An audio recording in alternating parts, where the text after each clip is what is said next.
Baik, mitra bisnis, DPR mengusulkan perubahan One Team Press atau Dewan Pertimbangan Presiden menjadi Dewan Pertimbangan Agung atau DPA. Fungsi DPA ini sama dengan One Team Press yang bertugas memberikan nasihat dan pertimbangan kepada Presiden. Nah, yang berbeda adalah DPA akan sejajar dengan lembaga lainnya di pemerintahan, tidak berada di bawah Presiden seperti One Team Press. Selain itu, anggota DPA tidak diwajibkan punya keahlian tertentu di bidang pemerintahan. Apa komentar Anda, mitra bisnis, mengenai pergantian dari Dewan Pertimbangan Presiden menjadi Dewan Pertimbangan Agung ini? Silakan komentar Anda, kami tunggu di 633-9160 atau WhatsApp call di 0816924924. DPA itu kan dulu pernah dibentuk, Mbak, saat kita sekolah ya, sebagai penasihat presiden, betul. Kalau One Team Press itu kan di bawah presiden, jadi kalaupun dia mau menegur RI 1 kita atau RI 2 kita kan sungkan bahasa Jawanya ya, nggak enak gitu loh. Tapi kalau dia independen, tidak terikat kayak model KPK dulu, itu lebih baik. Jadi dia bisa menegur langsung. Cuma masalahnya, ada nggak keberanian anggota DPA untuk memberikan bisik-bisik umpamanya kepala negara kita ini kurang berkenan terhadap keputusan-keputusan yang banyak menyusahkan rakyat. Itu kan berani nggak? Itu kan ditantang itu. Iya kan? Boleh aja membentuk DPA, tapi tolong jangan kembali lagi ntar One Team Press lagi. Jadi harus permanen lah. Ini kan lembaga institusi yang amanah ya, yang berdiri independen. Dipertimbangkanlah, anggota DPR boleh saja mengusulkan ABCD, tapi dipertimbangkan. Jangan ke depannya diamandemen lagi. Ini menggunakan dana rakyat yang cukup banyak loh untuk membiayai semua anggota DPA. Yang notabene mungkin kegiatannya kurang ya, karena sebagai penasehat, Mbak. Jadi artinya perlu dipertimbangkan secara masak lah. Jangan sekedar menggelontorkan wacana-wacana yang pelaksanaannya menguap nanti gitu loh. Itu saya kira demikian. Ini DPR mesti ganti nama dong, Mary. Dewan Pusingkan Rakyat. Mereka tuh gaji gede, nggak ada kerjaan gitu ya. Apalagi DPA pilih orang yang nggak punya kekompeten, yang pinter. Berarti Pak Jensen boleh lamar dong gitu ya nggak? Tukang beca ya boleh, tukang sampah. Aduh, nggak tahu deh gimana saya pikiran. Apa ada maksud politik atau apa, kita nggak tahu deh. Yang penting kita lihat ya, nggak bisa apa-apa, ikutin aja deh apa yang akan terjadi di negeri ini ya nggak. Masa depannya mau masa depan 45 negara emas atau negara cemas. Buat Jokowi, Mbak. Karpet merah buat dia, dan juga tidak ada fungsi apa-apa. Kakinya nggak bisa nyampe itu. Dewan Pertimbangan Agung ya kalau orang dikasih nasihat mau ya, kalau enggak ya nggak diabaikan.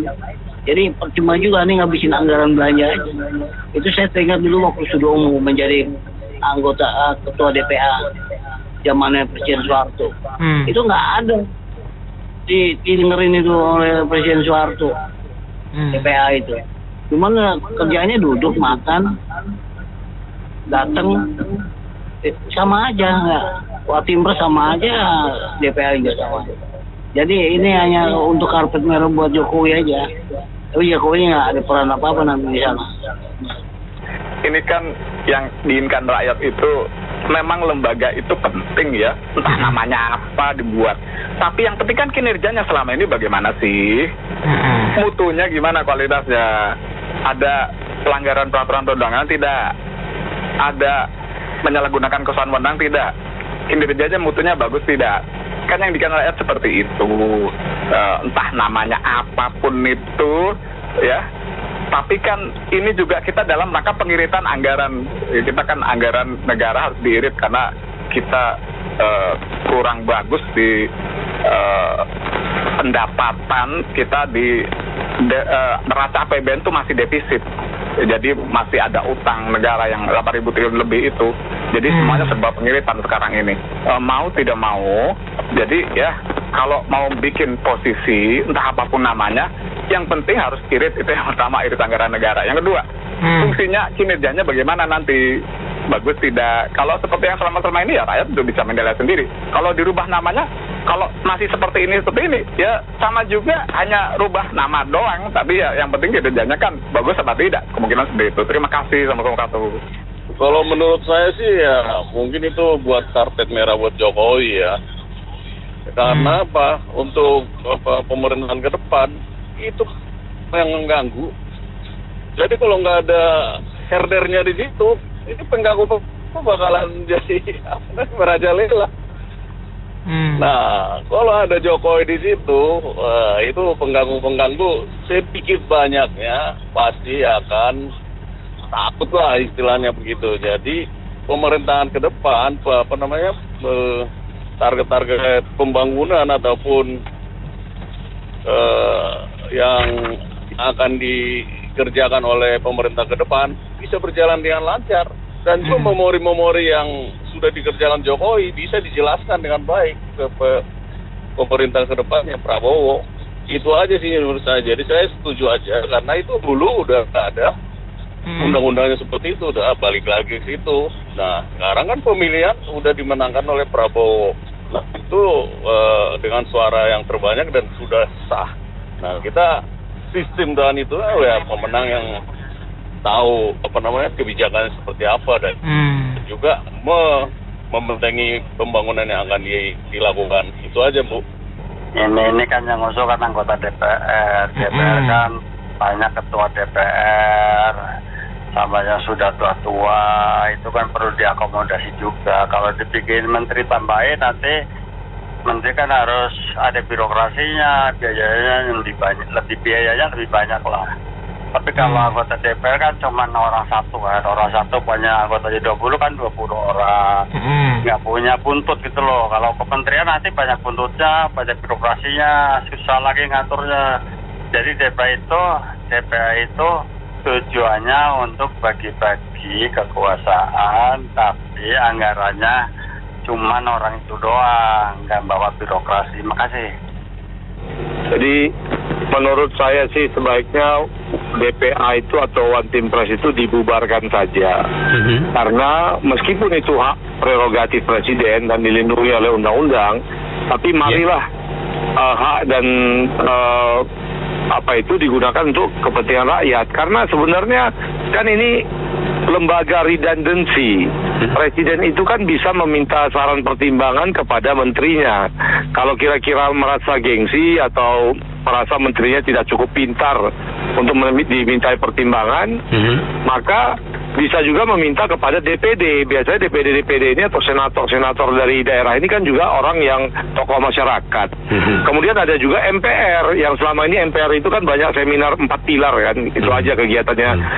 Paling tidak bagi saya sebagai masyarakat, saya tahunya 4 pilar secara seminar-seminar aja lah. Realitasnya yang sangat membumi, ya nggak tahu juga kita MPR itu ngapain. Paling tidak kurang sosialisasi. Nah oleh karena itu jangan lagi dibuat lembaga-lembaga redundancy yang bisa menggunakan APBN. Sayang, APBN itu jauh lebih berguna untuk menurunkan harga solar dan pertalite. Karena itu yang dibutuhkan sekarang. Kalau harga solar turun, pertalite turun, maka itu harga telur pun jadi turun, itu harga beras, harga gula, karena logistik cost itu kan mahal di Indonesia.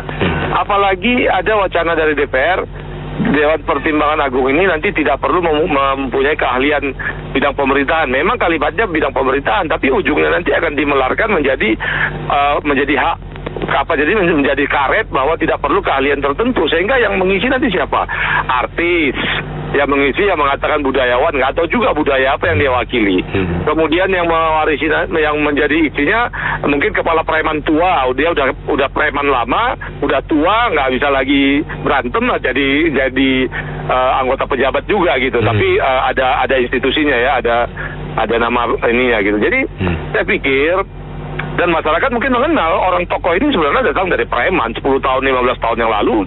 Persis pekerjaannya adalah preman. Nah, oleh karena itu, jangan sampai ada lembaga yang dibuat hanya untuk mengumpulkan para pensiunan ini, yaitu potensi sebagai harimau ompong ini, atau hanya untuk membagi-bagi kekuasaan yang menggunakan APBN gitu. Nggak apa-apa mungkin kalau dipotong dari gaji presiden. Tapi gunakanlah APBN itu sebanyak-banyaknya untuk subsidi gas menurunkan harga solar dan pertalite. Terima kasih. Ini pendapat saya begini. Ya seperti pembicara yang sudah pertama memberikan masukan. Media ini sebetulnya ya nggak usah diadakan lah gitu. Hanya untuk memberi kesenangan pada pihak-pihak tertentu dan menghambur-hamburkan duit. Mendingan difokuskan pada tujuan yang lebih mulia. Karena kekuatan ekonomi kita belum begitu kuat. Utang luar negeri terus bertambah. Itulah yang saya pikirkan. Wassalam. Ya, saya mau mempertanyakan itu, Wartimpres sama DPA itu masukannya ke departemen seperti apa ya, Bu? Ya, artinya dia tembusnya ke departemen atau dia independen masuknya itu? Karena pemilihan dia itu sendiri kan masih dipertanyakan masyarakat. Berarti pemilihannya dari presiden langsung ya? Apapun namanya sama nama KKB kemarin sama OKB atau apapun namanya kan artinya atau rumusannya sama ya, Bu. Jadi nggak ada persoalan. Susunan ketatanegaraan itu susunan pemerintahan sekarang kan mutar matir nggak kena itu. Itu sistem pakai Montesquieu apa dulu kan ada toh. Susunan pemerintah juga ada toh. DPR, presiden. Anak-anak sekarang nggak tahu loh. Jadi pertimbangan DPA dulu kan sudah dibentuk di DPA. Kan harus hati-hati lah. Jangan disesuaikan sama lah keadaan sekarang. Kalau disesuaikan keadaan sekarang tidak punya patokan yang resmi. Anak-anak dari SMA sama mahasiswa orang ngerti loh itu. Susunan pemerintahan sekarang itu strukturnya bagaimana, mana yang harus yang harus dipatuhi, mana yang modelnya istilahnya seperti mobil ya, ganti-ganti terus kan tidak toh bakunya itu loh. Kan harus hati-hati seorang sekarang pejabat banyak yang banyak yang short memory loh, hati-hati itu. Besok ganti mestinya kalau punya long memory kan, oh iya saya jadi pejabat, saya ingin mengabdi masyarakat. Kalau DPR nanti kembali lagi nanti jadi anggota DPR katanya ada dari DPR yang 16 miliar harus 5 tahun harus kembali. Kan susah itu nanti. Makanya kalau dikembalikan lagi ke semula dulu, susunan pemerintahan yang bagus yang bagaimana. Jangan sampai anak SD itu, saya waktu SD tahu kok susunan pemerintahan dari DPR, presiden, DPA, MPR itu. Nah itu kan harus tahu, sekarang nggak tahu. Undang-Undang Dasar 45 aja nggak tahu sekarang kok. Itu terus piye? Saya masih ngajarin anak saya nggak tahu undang-undang. Itu miris sekali loh itu. Ganti-ganti nama tidak masalah. Tapi yang baku itu struktur organisasinya ketatanegaraan negara itu susunannya itu loh. Pemerintah Indonesia itu bukan nggak jelas lagi acak kadut. Yang resminya aja bisa diganti konstitusi. Apalagi ini ganti nama. Ya belajarlah dari kayak Cina itu. Dia nggak mau tahu kamu mau hitam atau putih. Yang kayak katanya pernah ya pepatahnya. Mau kucing hitam, kucing putih, yang penting bisa tangkap tikus. Kalau di sini enggak. Hari ini dijadiin hitam, besok jadiin putih. Hasilnya malah bukan menangkap tikus, menggerogotin. Iya, ikut gitu loh. Jadi ada baik dijadiin DPA, tapi ya pagi delay, sore tempe. Jadi kita sebagai rakyat ini sudah nggak percaya lagi pemerintah ngomong AEIOU. nggak? Kayak Julhas tadi pagi juga, ketemu Kapolri, ketemu kejaksaan, suruh tangkap yang ilegal. Aduh, itu mah basa-basi doang, bosen dengernya itu loh. Karena nggak ada kejelasan. Ya kan, ada duit semua selesai. Ini mau DPA, MK aja diganti, konstitusinya diacak-acak dengan kekuasaan yang ada demi kepentingan kroninya, kepentingan semuanya itu. Jadi jujur aja, ya mereka mau ganti apapun, kita sebagai rakyat hanya bisa teriak-teriak. Yang taunya kayak sekarang, ya semua akan naik, itu aja. Yang belum mati aja rakyatnya gitu. Ya ini saya lagi mau ngomong ini buat Gen Z sama Gen milenial nih yang mau ngerasain orde baru zaman now. Ini udah mulai kelihatan. Dulu tadinya saya pikir cuman eksekutifnya aja yang bagi-bagi kekuasaan, niru-niru orde baru. Ternyata DPR-nya juga ya akhirnya ikut-ikutan. Jadi kalau zaman orde baru tuh dulu DPR-nya cuma fungsinya ketok palu aja, ditanya setuju, langsung semuanya setuju, udah ketok palu. Nah ini juga nanti kayak pemerintahan berikutnya kayak gitu tuh. Nah ini karena kan koalisinya yang kegedean, udah gitu oposisi juga kan fungsinya bukan untuk membela rakyat atau jadi penyeimbang, tapi mau dapat kebagian. Kalau dia udah kebagian, udah otomatis jadi koalisi deh. Dan ini juga kalau misalkan yang DPA tadi itu kayaknya DPR udah siap-siap tuh. Jadi nanti kerabatnya, keluarganya yang mau kebagian masuk dah ke situ. Karena kan nggak perlu keahlian di bidang pemerintahan. Itu udah bisa dan dapat fasilitasnya setara kementerian dan kelembagaan negara. Udah itu keren banget udah. Jadi nanti nggak bakal ada fungsi kontrol lagi dari sebuah DPR ke eksekutif. Semuanya tinggal ketok palu aja. Jadi salah satunya eksekutif atau legislatif kasih usul begini, ya udah tinggal cap tanda tangan, jadi tinggal rakyatnya aja yang meratapi nasib kan. Diatur ono ini yang menguntungkan para pejabat tapi merugikan rakyat. Dari saya itu aja, terima kasih. Ini politik kita ini sudah bagi-bagi jabatan ya. Ini sebenarnya ganti nama supaya lebih keren toh. Dewan Pertimbangan Agung, ada agungnya. Ya, kita juga kalau ke DPR itu menyebut anggota DPR itu yang mulia. Ya. Nyebut hakim juga yang mulia. Tapi apa yang terjadi? Mereka mainin itu. Saya pesimis ya. Jadi mau ganti nama kayak Agung atau enggak kayak itu cuma berefek di penghasilan ya, mungkin karena Agung jadi gajinya harus gede begitu. Nah masalah efektivitasnya itu nol besar ya. Kalau ada berguna, One Team Press kemarin berguna, itu MK 90 itu mestinya kasih nasihat ke Presiden, jangan terima Pak. Jangan anjurkan anak Bapak Presiden ini menerima jabatan itu atau pencalonan itu. Itu merusak reputasi Bapak. Itu fungsinya, baru berfungsi. Ini nggak ada. Jadi semua kejar kedudukan. Ini kan cuma buat step down-nya Bapak Presiden yang akan selesai supaya nanti ada jabatan agung yang dia emban gitu loh. Jadi supaya keren. Nothing more. Nggak ada efeknya buat rakyat. Apa sih? Efeknya adalah gaji mereka tambah besar ya, dan ya nggak ada perbaikan kesejahteraan, itu nggak ada. Begitu. Jadi koboi di Senayan itu kan mayoritasnya waktu mereka sekolah dominan mereka itu dari jurusan social science, bukan dari jurusan eksakta.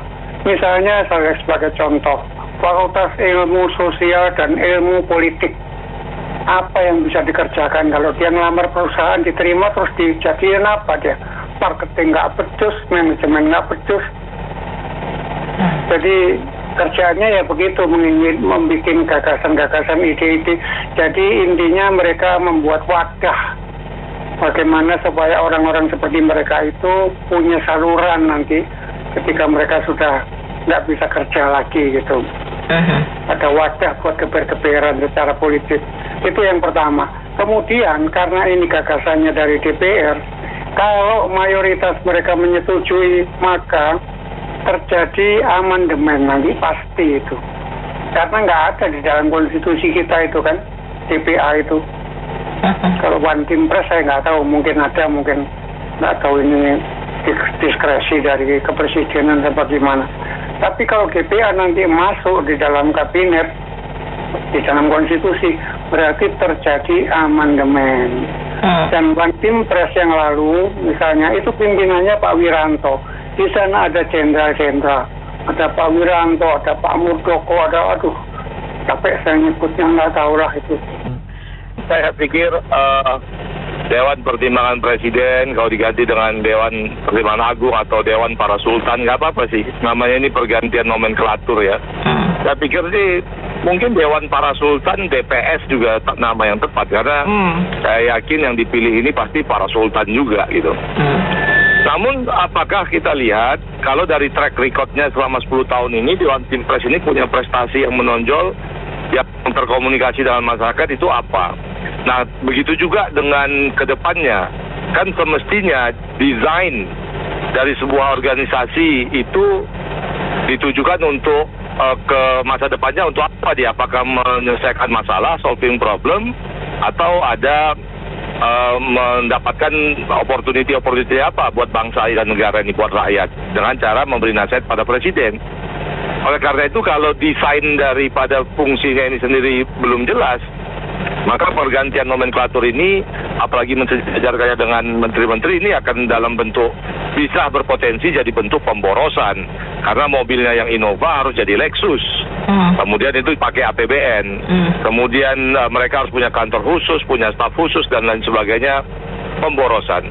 Di saat Kementerian Keuangan sangat berhitung untuk memberikan subsidi bagi solar dan pertalite yang merupakan jantung nadi dari pengeluaran masyarakat, berpikir untuk memberikan subsidi listrik dan gas 3 kg, kenapa akhirnya menambah jumlah pejabat?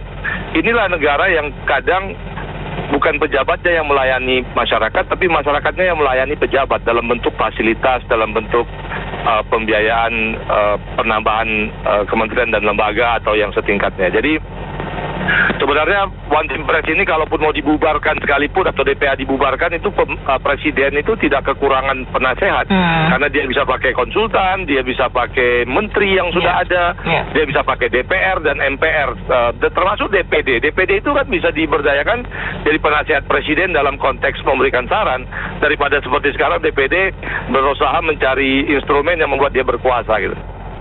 Saya pikir DPR-nya kok makin lama makin tolol ya. Kenapa saya bisa mengatakan begitu? Bagaimana tidak punya keahlian orang yang tidak punya keahlian di bidang yang akan diterjunkan bisa ditaruh di tempat yang sangat-sangat strategis dan penting. Itu kan, itu sekolahnya pada di mana tuh? Ya, sekolahnya pada nggak bener. Saya pikir nih, ya, dengan pergantiannya Prabowo Gibran nih banyak pihak-pihak ya dari pihak yang tidak suka tuh mau menggerogotin ya wewenang dari presiden, calon presiden ini diprotolin satu-satu ya. Itu agak lucu tuh ya, ngurusin negara Indonesia tambah rusak nih kalau kayak gini caranya. Makasih. Ya jadi gini, seharusnya Indonesia ini kabinetnya itu nyuntul negara maju gitu ya. Misalnya Amerika aja di bawah 30, Jepang juga sekitar itu gitu. Di bawah 25 malahan. Sekarang Indonesia mau 40, padahal 34 itu udah kegemukan gitu loh. Iya. Bahkan sempat bilang tidak dibatasi nanti ya. Lah iya, tambah lagi DPA lagi, ini mau apa gitu. Padahal kalau kita lihat ya, dulu itu Mendagri itu membawai polisi, membawai juga agraria. Kenapa sih nggak digabung-gabung aja gitu? Jadi lebih hemat, lebih efisien. Cobalah biaya untuk urusan KL saja udah bisa 1.000 triliun itu.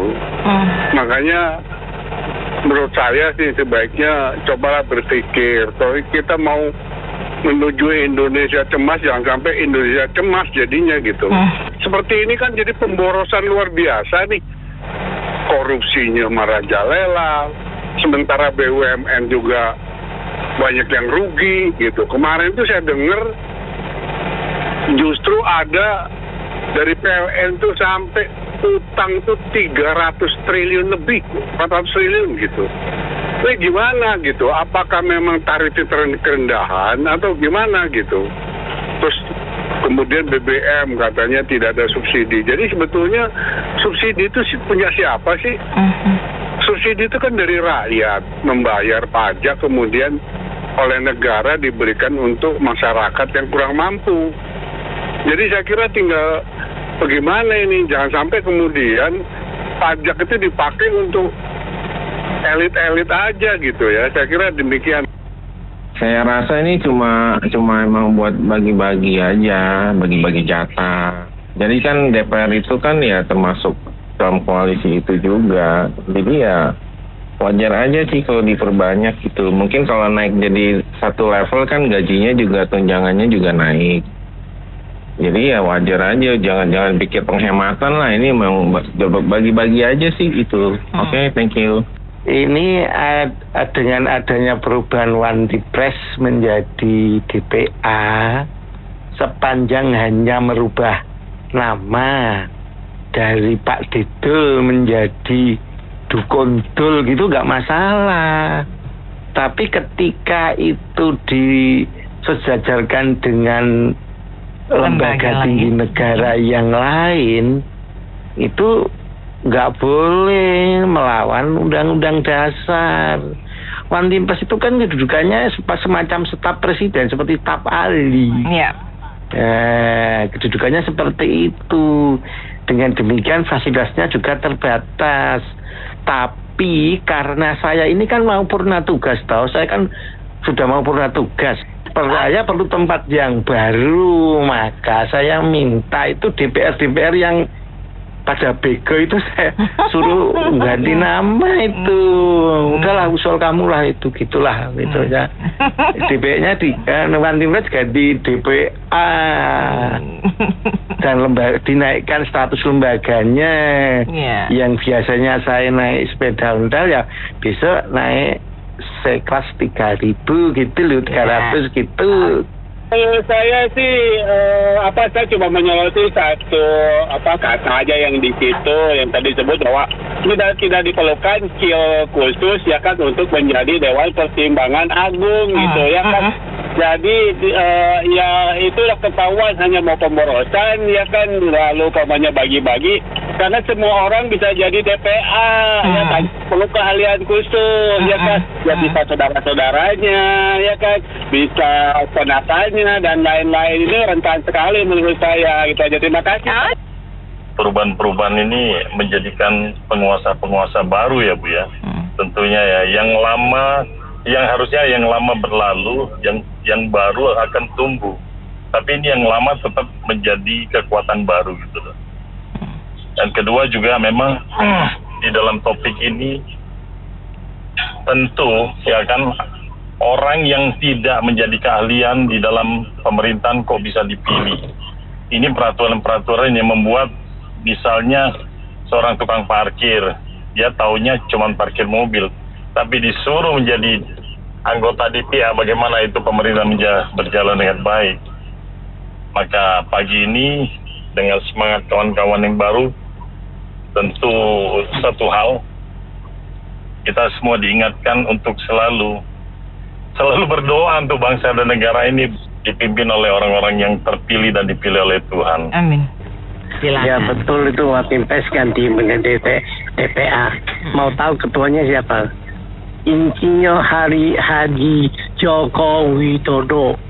Itu tujuannya, bukan ada tujuan lain. Itu tetap aja kita punya Pak Jokowi itu ya masih ingin berkuasa ya. Belum mau istirahat di Solo kali. Karena ya anak-anaknya kan berkuasa semua sekarang. Kaisang mau pasangan sama Alun Baba, si Gibran, Wapres, si siapa tuh lagi satu, si yang di Sumatera Utara tuh siapa tuh? Bobby ya. Capek sama dia orang. Ya yang penting aku jangan diganggu lah.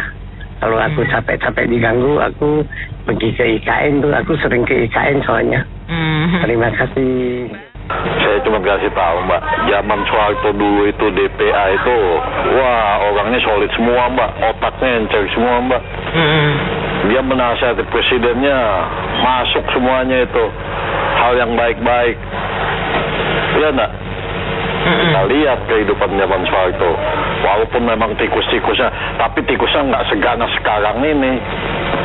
Oh dulu tikusnya nggak ada yang berani, paling segelintir manusia lah. Oh sekarang tikusnya udah bergerak kemana-mana. Zaman Soeharto itu, tapi DPA-nya ini solid, orangnya berlian semua, nasihatin, oh sini yang mencalonkan untuk jadi kabinet saya begini. Orang qualified semua, nggak ecek-ecek semua yang kayak sekarang ini. Sama tim sekarang kita lihat apa hasilnya. Sembako saja tidak ada hasilnya sampai detik ini. Bisa mereka menasihatin? Tidak ada. Kita lihat kinerjanya apa. Apa kinerja presiden yang nggak baik? Ada yang dinasihatin oleh Watin Pres kita yang sekarang ini. Nggak tahu kita kerjanya apa. Apalagi mau dibalikin ke zaman DPA. Ya mudah-mudahan kalau waktu Pak Prabowo ini nanti menjabat, ya akan ini kembali lah manusia-manusia yang duduk di sana. Oh sekarang kita, aduh, kasihan nggak ya Mbak? Kita lihat Watin Pres yang sekarang saja hasilnya apa? Nggak ada. Mau diganti DPA, biar nanti aja kebijakan nanti presiden yang baru lah. Kita tunggu saja lah. Iya. Kalau hanya sekedar mau jadi jembatan dia yang mengatur-ngatur, ini republik. Kita contoh saja Raja Sultan aja salut, dia nggak banyak bicara. Itu dia punya kuasa Jogja. Ini cuma segelintir manusia, masa bisa ngatur-ngatur kayak gitu. Apalagi turun dari kayangan katanya. Turun dari kayangan dia berkuasanya mantap juga sampai anaknya. Wah nggak tahu, nanti mungkin sampai cucunya juga akan diturunkan juga. Iya. Kalau presiden-presiden kita yang terdahulu ini. Jadi kembali lagi, cukup lah, sudah duduk saja yang manis. Biar nanti kabinet yang baru lah, yang menyusun yang baik-baik lah. Utang kita sudah 304 miliar, bukan rupiah, dolar. Tinggal kalikan saja. Kita ambil 15.000. Berapa itu rupiahnya? Mabok kita sebagai rakyat ini. Kasihan anak cucu kita akan menanggung beban. Mereka yang berkuasa hari ini menikmati. Founding father kita lagi melihat mereka, lagi menyerotong mereka. Mau dibawa kemana nih? Saya dengan darah saya memerdekakan Indonesia ini tanpa rupiah mereka hitung-hitung, nyawa yang dikedepankan oleh mereka. Tapi sekarang ini bukan nyawa lagi, rupiah yang diperhitungkan oleh mereka. Begitu saja, makasih saudara. Baik, terima kasih kembali sudah berpartisipasi untuk sesi kali ini. Saya Anita Wijaya.